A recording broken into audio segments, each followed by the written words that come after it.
Hello everyone, in this video we'll learn how you can use many keyboard shortcuts in Windows File Explorer. Some of these you might be familiar, but I hope that you will learn a few more tips and tricks by the end of this video. Now if you guys haven't subscribed to my channel, I post new videos about tech, about Windows tips and tricks and general computer skills. So check out my channel, and if you like the content, please make sure that you subscribe to my channel. Alright, so let's go through these keyboard shortcuts. So the very first one is how you open Windows File Explorer, and the way in which you use the keyboard shortcut is Windows key, which is usually a key right, like left of Alt key if you have a standard US a keyboard. And so usually you find it on Control, Windows and Alt, those three keys on your left hand side. And so you press Window and press E key together, and it should be able to open Windows File Manager or File Explorer or Windows Explorer as it says. And so again, in order to open it, you just press Windows E, right? And you can continue to do that to open multiple. Alright, so the next one is, let's say you already have one Windows File Explorer open, and if you want to open another one, you can either do Windows E or press Ctrl N. Okay, so let me go back. Here is my my file manager, and then if I press Ctrl N, you can see it is going to open another window. Now you might say, what is the difference between these two? So the difference is, when you open Windows E, it always open to this quick access. It's like a library, as they call it in Windows, and so it is always open in that particular location. But when you press Ctrl N, it actually tries to duplicate the file that or the Windows that is already open. So if I go to Documents here, and if I press Ctrl N, you can see it is opening in the same folder as it was before. And so that is the difference between the two. Windows E will always open in a standard location, but there might be a time where you would like to just browse to a particular location, and you don't want to just go there every time. And so once you open that location, you just press Ctrl N, and you should be able to sort of duplicate that window in another window. All right. Oops. So let's go to the third one, and then third one is how you can create a new folder by Ctrl Shift N. All right. So let's go back to our let's open one of our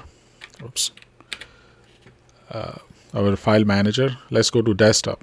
Okay, and every once in a while you would like to open a new folder in it, and so usually often people do is right click, go to new and new folder, right?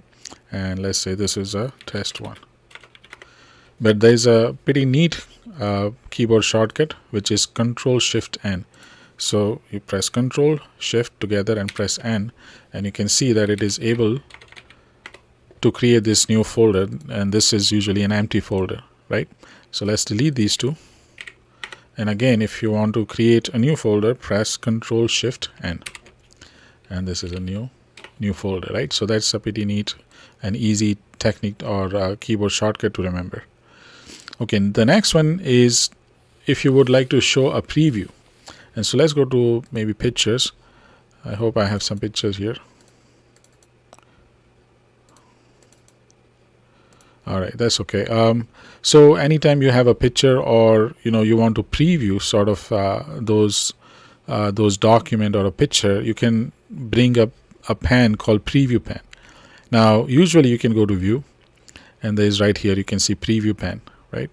But there is also a shortcut which is Alt P. Okay, and so if it's right, we are right here, by the way. If I press Alt key and P key together, you can see it is opening this preview pan. So if I go and open, let's try to open, and if I click on this, now right here you can see the preview. So without even opening, you can actually sort of play these any sort of file that Windows understand. And so if you have an image, if you have a document, some kind of let's open this. So this is an HTML file, and you can see just a preview of that, right? And so Alt P will open a preview pan on the right hand side, and if you press Alt P again, it'll just close that. So Alt P, Alt P. You can see right here. I personally don't like this because sometimes it does take some space, and so I tend to switch back and forth. If I need to preview it, I'll just press Alt P and then remove it, but I don't keep it permanent. But once you set it up, and if I press Ctrl N to open a new window, you can see it is already open in that because it was already open here, right? So Alt P allows you to open a preview pane. Okay, let's go to the next one. Go to Search Bar by Ctrl N. Okay, so again, let's go back to our File Explorer, and many times you have number of files and you would like to search for a particular file, and so here is a search bar, and so you can press here, or sometimes if you want to use a keyboard shortcut, you just press Ctrl E, and you can see the cursor automatically goes there ready for you to search. So if I search for test, it should be able to find that, right? And so I can remove it again. The way in which you use a keyboard shortcut is by Ctrl E.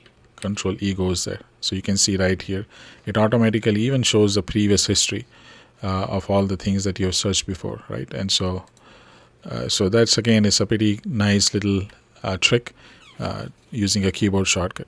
Now you might wonder, this might very easy to just move your mouse and go there, but keyboard shortcuts can be very fast actually. So it is much faster way to operate when you're typing something and you want to quickly move.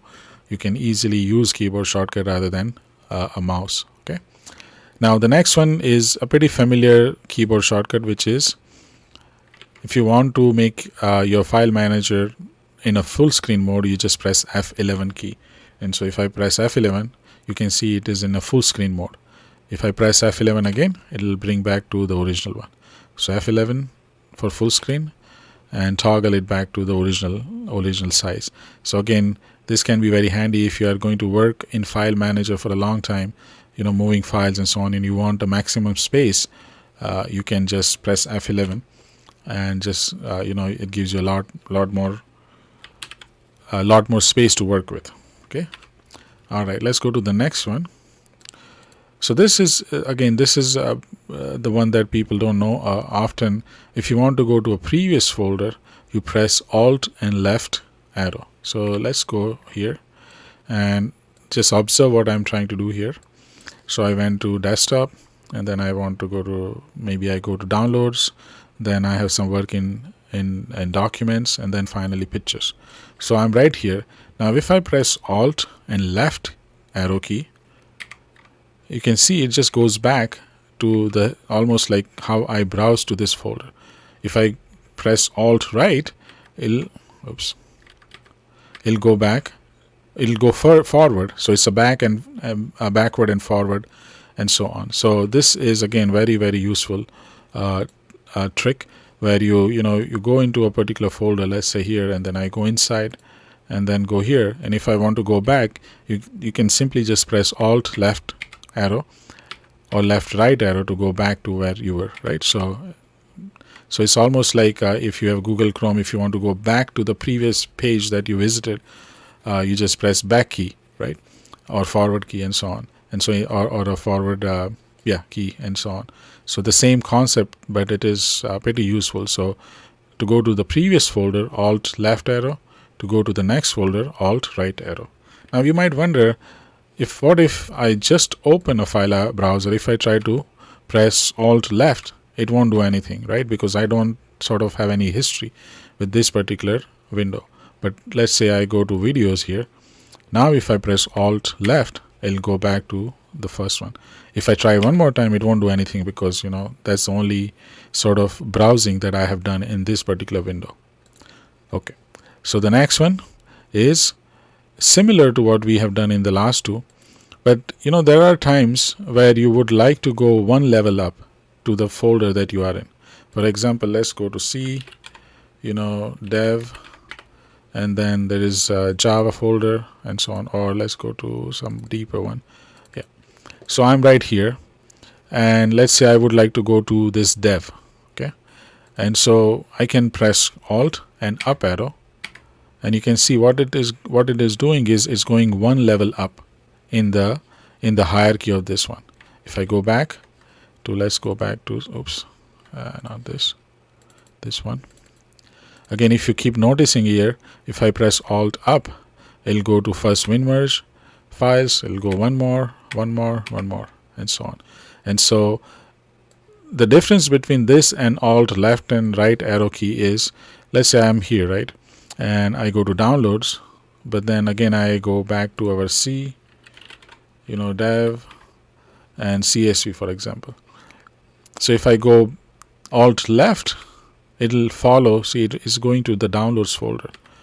But let's say I'm here and I don't want to go to the previous browsed location, but I want to go up, probably at a C drive or dev drive or dev folder. Then I press Alt up arrow, right, and it'll take me there, and so on.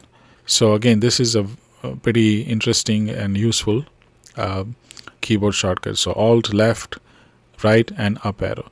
Now you might wonder, how am I going to remember all these? So I would say that you just start using some of these. I'm sure you will forget some of them, but maybe you just print this out and post it on your computer screen, on the side of your computer screen, and make an effort to use this. And so if you use it for a few times, then soon you will start to remember those, and you don't have to really think much about using these keyboard shortcuts. It will just become like a muscle memory. And so for me, I have used these many times, and it just comes very naturally. And so again, there is a little bit of effort, but it has a great gain, because you will be able to save a lot of time by using these keyboard shortcut. Now the final one is, if you want to change the view to detailed view, you press Ctrl Shift 6. Now what exactly is this? So let's say you are in downloads folder, right? Or let's go to our C dev. Okay, yeah, this one. And let's say I'll go to view, and I am in this extra large icon, or maybe large icon, and so on. So these are different views, right? You can see extra large icons, large icon, medium icons, tiles, content. The most common that I have seen people use is this detailed type or detailed view, because it not only gives you the name, but it also gives you the date stamp, what type of this file is, what is the size, and so on. And so often, Windows sometimes is kind of act weird, because it tries to assume the type of the folder that you are browsing. So for example, if you have multiple images in a particular folder, it will automatically shift it to maybe large icons and so on. But many times when you are browsing through these, you always would like to use the detail view. And so in that case, anytime you are in any different view, you can press Ctrl Shift and number 6. So as you can see, I had something like this, and if I press Ctrl Shift 6, it will bring back me the detail view with the name, date stamp, type, size, and so on. And so again, this is a very useful shortcut. In fact, if you press Ctrl Shift, and if you browse through 1, 2, 3, 4, 5, 6, you will see what is going to happen. So this is 1, which is the extra large icon. 2 is a large icon, medium, small, and then probably this is a list view, and this is a detail view. So actually it's just a different kind of views when you press Ctrl Shift and then 1 to 6. But the reason why I didn't put it here is just Ctrl Shift 6 or the detail view is the most commonly used one. So you can play with it and just master whatever view that you like the most. Alright, so we saw many different keyboard shortcuts. As I said, you can just take a screenshot of this and then put it on the side of your monitor and try to use these. And if you continue to use it, you will definitely save a lot of time. So I hope you liked this video. If you did, please click on the like button. And if you would like the similar content, please check out my channel and make sure that you subscribe to my channel. All right. Thank you.